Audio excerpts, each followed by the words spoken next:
Last lecture में हमने exercise complete कर ली थी। आज हम स्टार्ट करते हैं हमारे ऑब्जेक्टिव 1। आज ऑब्जेक्टिव 1 और ऑब्जेक्टिव 2 को हम कंप्लीट कर देंगे। चलो देखते हैं ऑब्जेक्टिव 1 का क्वेश्चन फर्स्ट।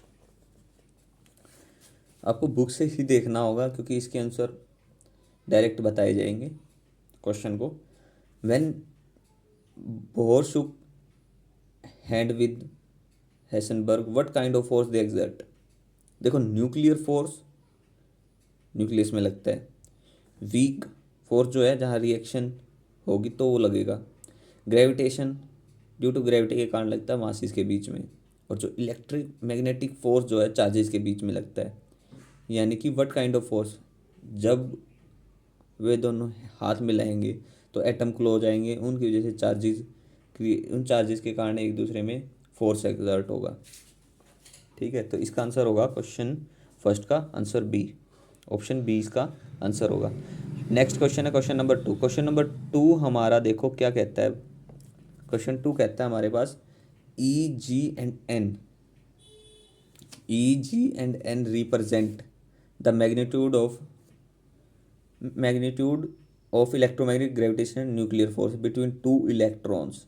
दो इलेक्ट्रॉन दे रखे हैं, बिटवीन टू इलेक्ट्रॉन। देखो, टू इलेक्ट्रॉन की बात की गई है। आपको चार्ज का पता है, मास का ही पता है इलेक्ट्रॉन के। तो आप देख सकते हो कि ग्रेविटेशनल फोर्स कितना होगा। ग्रेविटेशनल फोर्स के लिए F is equal to G M upon R square होता है। इलेक्ट्रोमैग्नेटिक फोर्स के लिए एफ इज इक्वल टू के Q1 Q2 upon R square होता है। यहाँ पे m is equal to M, मतलब m हो जाएगा ये, m is equal to M और Q is equal to Q है। Q1 is equal to Q2, ये कंडीशन भी मान के चलिए आप। तो मास का स्क्वायर और चार्ज का स्क्वायर, और इसके लिए ज्यूम कर लीजिए डिस्टेंस अगर 1 है, r is equal to 1 metre है, तो आप फोर्स फाइंड आउट कर पाओगे। जी हमारा कांस्टेंट है, के कांस्टेंट है। फोर्स ये होगा ग्रेविटेशनल के लिए और ये इलेक्ट्रोमैग्नेटिक के लिए, तो दोनों फाइंड आउट हो जाएंगे।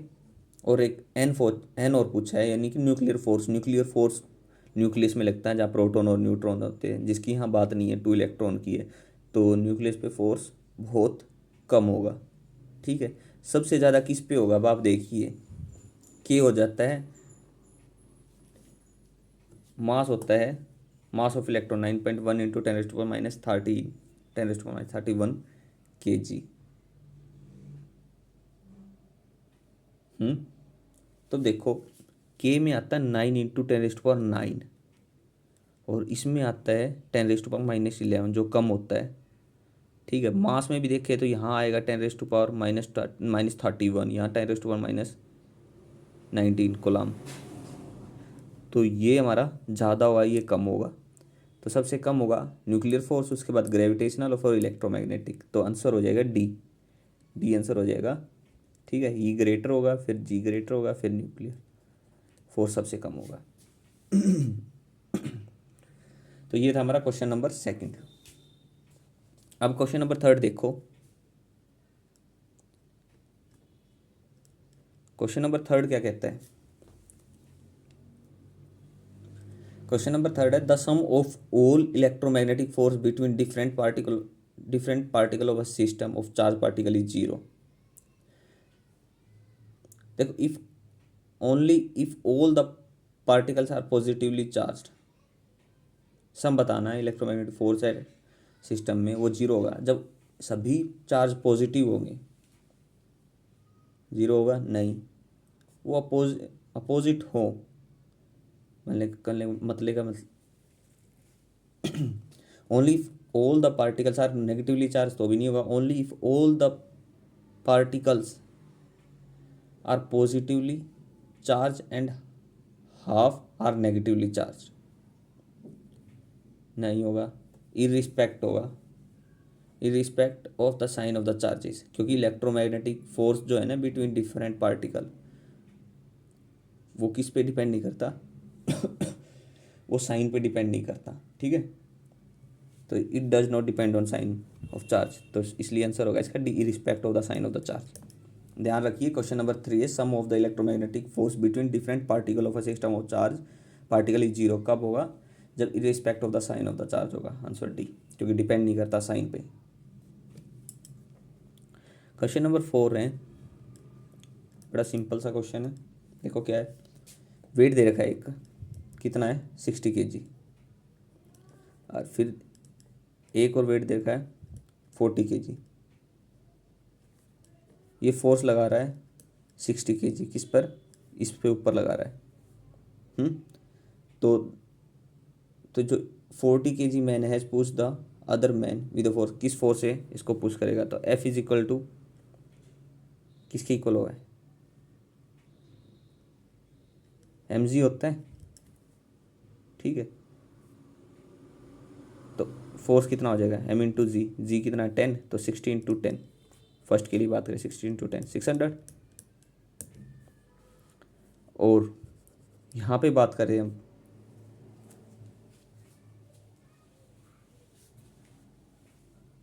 नहीं हमें तो क्या निकालना है, इस पे वेट निकालना, तो force is equal to mg होता है। तो फोर्स कितना है? 60 न्यूटन दे रखा है, ये 60 न्यूटन था, that's will be equal to mg। ये इस पे कितना फोर्स लगाएगा था? मास कितना 40, जी आ जाएगा हमारे पास यहाँ से, जी कितना आ गया देखो 6/4 आ गया। तो कितना फोर्स लगाएगा? F is equal to mg होता है, m कितना है 40 टू जी कितना आ गया 6/4, तो 10 60 kg 60 न्यूटन। तो आंसर होगा इसका सी, फोर्थ का सी।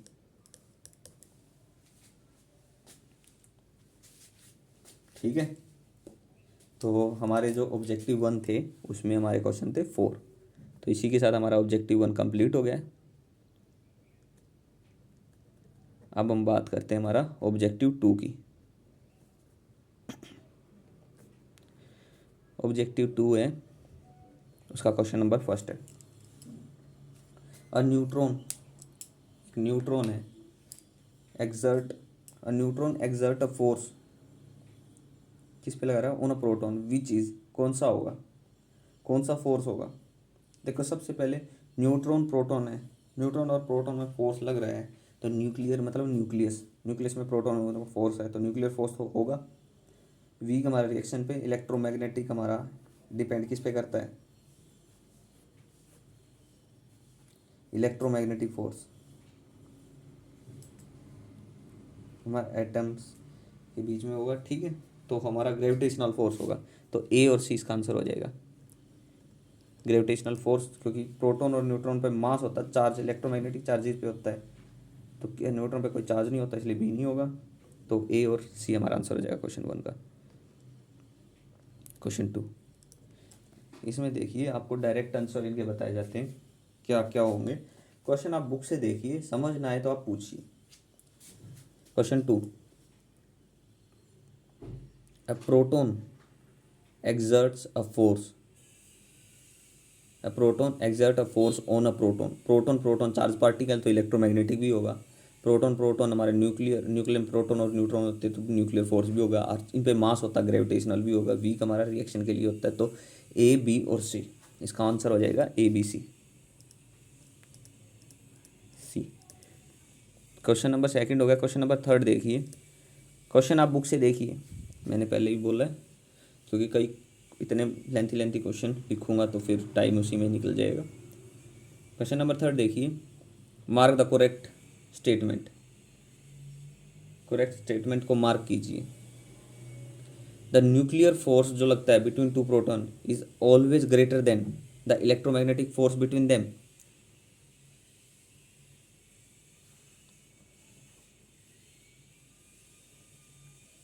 हाँ,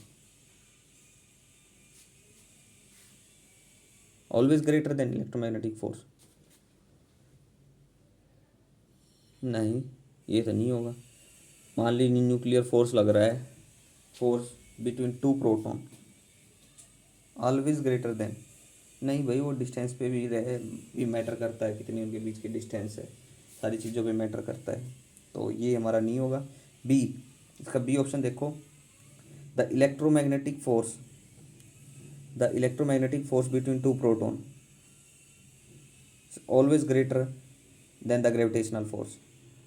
निकाल सकते हो भाई आप, इस इन ऐसे क्वेश्चन का निकाल सकते हैं। देखो ग्रेविटेशनल फोर्स की बात करें, physical to G M upon R square, R को 1 मानिए, एम आपको गिवन है, जी कांस्टेंट होता है। इलेक्ट्रोमैग्नेटिक की बात करें तो के Q1 Q2 upon R square. Solve कीजिए, आ जाएगा आपका इसका आंसर। तो होगा ये B, the gravitational force between two proton may be greater than the nuclear force between them.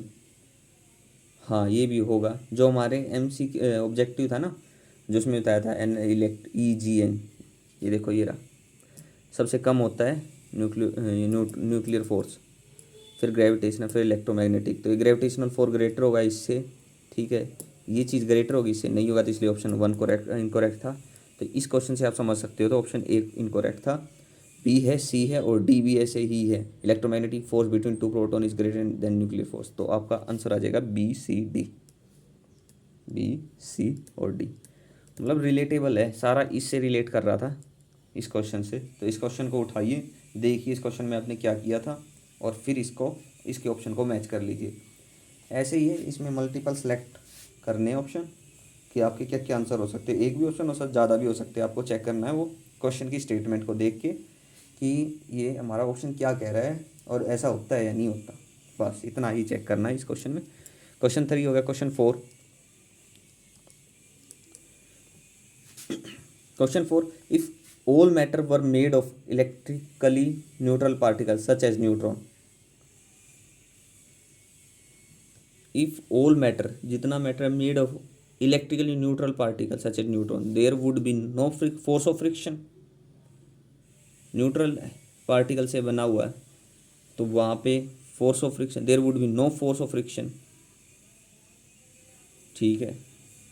There would be no tension, tension भी नहीं होगी, इसमें कुछ चार्ज ही नहीं है, तो चार्ज से ही होता है। It would not be possible to sit on a chair, chair पे बैठना possible. The earth could not move around the sun, ये क्या बात हुई, ये तो नहीं होगा, ठीक है। तो ABC इसका आंसर हो जाएगा ABC। क्यों होगा आपको पता चल गया होगा, फ्रिक्शन नहीं होता, चार्ज ही नहीं है तो टेंशन नहीं होगी, सीट पे बैठ, it would not be possible to sit on a chair, बिल्कुल।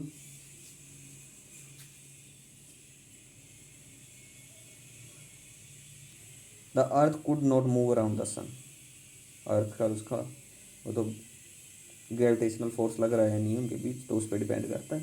तो ठीक है, इसका आंसर हो गया ABC। क्वेश्चन 4 तक हो चुके हैं हमारा। क्वेश्चन नंबर 5 देखते हैं। क्वेश्चन नंबर 5 क्या कहता है, which of the flowing system में be adequately described by classical physics. Classical physics किसके लिए एप्लीकेबल है, हैवी बॉडीज़ के लिए। तो मोशन ऑफ क्रिकेट बॉल हो सकता है, मोशन ऑफ डस्ट पार्टिकल हो सकता है, हाइड्रोजन एटम बहुत स्मॉल है, नहीं हो सकता, neutron changing to a proton, ये भी स्मॉल लेवल पे लिए हैं। तो हमारा जो क्लासिकल फिजिक्स है वो एक्यूरेट हो सकती है फॉर हैवी बॉडी, तो इसलिए इसका ऑप्शन हो गया A और B, इसका आंसर हो गया, ठीक है। क्वेश्चन नंबर 6 और 7 रह गए हमारे 2 क्वेश्चन, तो उनको और देख लेते हैं।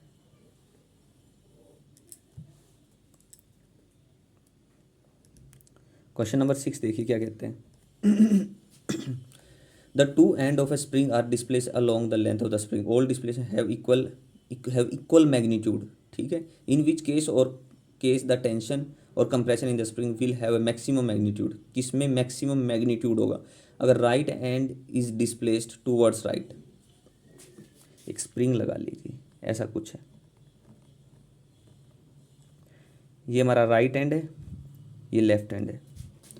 अगर right hand is displaced towards right and the left hand towards left, अगर राइट को राइट की तरफ डिस्प्लेस कर दें और लेफ्ट को लेफ्ट की तरफ, तो होगा मैक्सिमम, बिल्कुल होगा, तो ये ऑप्शन करेक्ट हो गया। उसके बाद both hand are displace to right, अगर दोनों हैंड को राइट की तरफ, इसको भी राइट इसको भी राइट, तो होगा मैक्सिमम, नहीं होगा, ये गलत हो गया। तो A ऑप्शन तो हमारा करेक्ट हो गया, B गलत हो गया। उसके बाद both hand are displace toward left, दोनों को लेफ्ट की तरफ डिस्प्लेस कर दें, इसको भी लेफ्ट की तरफ, तो नहीं होगा, तो भी मैक्सिमम नहीं होगा। Right hand is displaced towards left and the left hand towards right, and the left and को टूवर्ड्स राइट डिस्प्लेस कर दे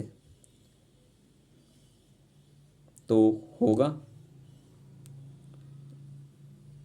मैक्सिमम मैग्नीट्यूड। हाँ होगा, हम मैक्सिमम करेंगे, उसके बाद ये रुकेंगे नहीं कि एक लेवल के बाद इसकी, तो ये होगा ए और डी आंसर इसका। क्वेश्चन नंबर 7, तो हमारा एक्शन एंड रिएक्शन यानी कि न्यूटन्स थर्ड लॉ की बात करी है। तो action and reaction equal and opposite, तो रिजल्टेंट जीरो होगा, डायरेक्शन उनकी अपोजिट होगी, मैग्नीट्यूड इक्वल होगा, जो ऊपर मैग्नीट्यूड इक्वल होगा, act on two different object, दो ऑब्जेक्ट डिफरेंट ऑब्जेक्ट पे अप्लाई होंगे। ठीक है, तो इसका आंसर हो जाएगा ए बी सी और डी, चार ऑप्शन हो जाएंगे। ठीक, तो ये था हमारा चैप्टर नंबर 4 दी फोर्सेस। इसके हमने एक्सरसाइज लास्ट लेक्चर में कर ली थी, इस लेक्चर में हमने ऑब्जेक्टिव 1 और 2 कर लिए। इसी के साथ हमारा चैप्टर ये कंप्लीट हो गया है। कोई डाउट है तो अपना कमेंट बॉक्स में पूछ सकते हो। Thank you.